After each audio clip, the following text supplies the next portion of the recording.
Hello everyone and welcome to our guide on beginner bases in survival Minecraft.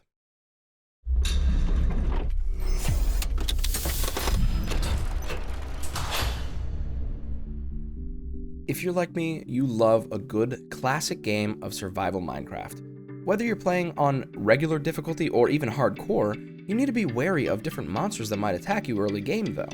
It's not exactly easy to get the necessary materials, so today we're going over some basic spots to hide. Beginning bases for survival. The first thing that you might want to do is obviously get some wood and craft up some basic tools, but something that can be really helpful depending on the biome that you're in is actually going into a higher place. One of these higher places might be going up a tree like these spruce trees here. If you can find a tree or a biome with trees like this, then you can just climb all the way up to the top and have your base up high where no mobs will spawn so long as you light the area up. This is great too because then you can preserve different types of materials to build more without having to build walls. You can also use things like wood slabs to help you preserve a lot of the materials in question here.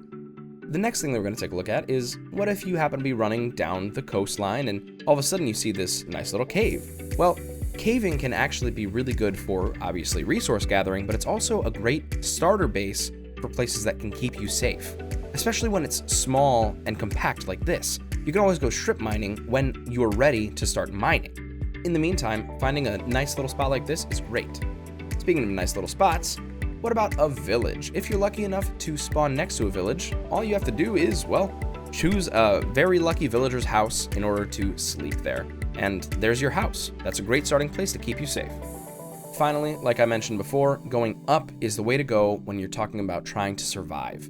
Mobs will have a harder time getting into places if you can build a slight wall around a higher area.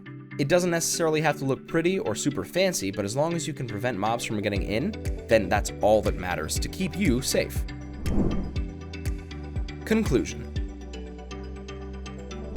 Hopefully you found this guide helpful, and if you want to see something more like it, then maybe consider leaving a like, subscribing, and ringing that notification bell so that way we know this is the type of content that you like to see. Maybe next time we'll walk you through the builds. Huh.